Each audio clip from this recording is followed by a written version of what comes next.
Hi, it's Belinda from Belinda's Book Nook, and I am here to do my October TBR. This time I actually feel like this is a TBR that I have to stick to because I have some buddy reads, so I have to do them. But normally my TBRs are very loose and free-flowing because things come off hold, other things float by, little colors float by, and I'm like, oh, I want to read that one. No, I want to read this one. So I think for this month we are good in terms of what I'm going to be reading. So I'll start up with the normal. Of course, I didn't bring my water. It's Fred again.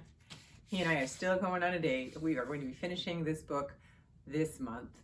I have been reading this with Alba from Seriella. I will link her down below in case you all don't know who I'm talking about, but I think most of you do know her, and if you don't, she's got an amazing channel, so you need to visit and listen. She and I have been working, look at that, I've damaged it on the bottom, but anyway, no one will know when I put the cover on. We have been working our way through this book, and we are scheduled to finish it by the end of the month, and my hope is that that's going to really happen. So it's going to happen. Even if it kills me, it's going to happen. Because I want to kind of get through this book so I don't have something lingering on. I've never really done that before. My buddy reads are usually a month, the few that I've had, and in my typical reads for myself, I've known to sway into another month, but never for the whole 2 months. So I will be reading this one, and there's no beautiful cover because I'm reading it right now, but this is Frederick Douglass by David W. Blight, for anybody that's just watching now and has not heard this. How we talk about this every Friday. Oh my God, this is so bad on the bottom. Anyway, there's that. The other one is a carryover. So this is exactly what I'm talking about. From last month is this one, which is a thriller.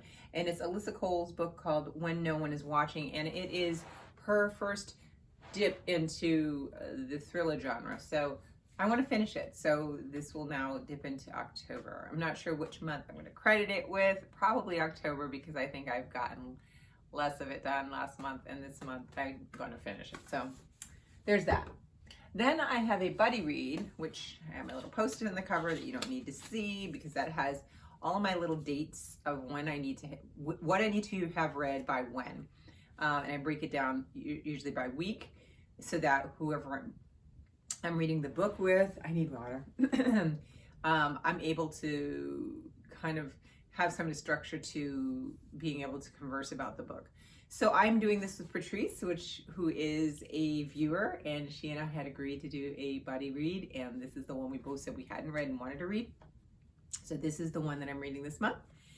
And I put all the little flags to where I need to be, so that helps as well.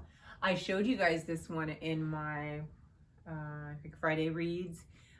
This is the second book now in the Octavia Butler slow read along, and this one is called Wild Seed. It's a patternist novel, and I'll read the back to you because I don't know. I did not read this one. I had read Kindred, but I did not read this one. It says Doro knows no higher authority than himself, an ancient spirit with boundless powers. He possesses humans, killing without remorse as he jumps from body to body to sustain his own life. With a lonely eternity ahead of him, Doro breeds supernaturally gifted humans into empires that obey his every desire. He fears no one until he meets Anyanwu.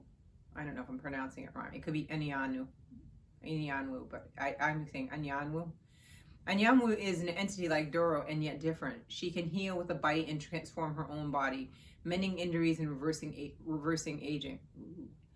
She uses her powers to cure her neighbors and birth entire tribes. Surrounding herself with kindred who both fear and respect her, no one possesses a true threat to Anyanwu until she meets Doro. And the moment Doro meets Anyanwu, he covets her. And from the villages of 17th century Nigeria to 19th century United States, their courtship becomes a power struggle that echoes through generations, irrevocably changing what is meant to be human. Sounds really deep. Never read it. I'm hoping that if I have any struggles with this, that I can go to the group and, you know, and participate in the dialogues to get myself through it. But yeah, we'll see.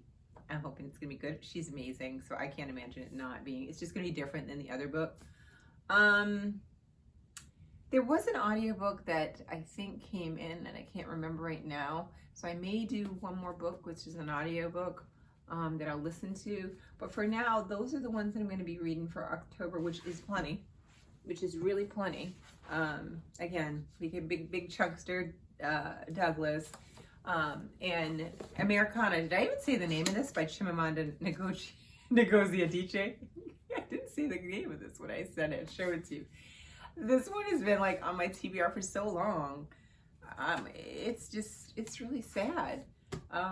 And I wanted to wait for the hype, and the hype is gone now. So I think it's a good time for Patrice and I to just read this and talk about it. And then I'll go back and look at what anybody else had said about it to see what other perspectives I can get on the experience of the book.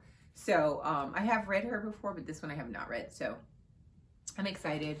So we have these 4 books, and that is plenty for me. Again, you know me, the slow reader. If I conquer this, I'll be amazed. But that's my October reads. What do you guys are planning to read this month? Anything new? Something that you haven't, a genre that you haven't touched before, or an author that's new to you? Let me know down below. I'm always looking for, other things to clog up my TBR. Just let me know so I can add it to my book journal, and one day hopefully I get a chance to read it. Anyway, I hope you guys have a great day, and I'll talk to you soon. Bye.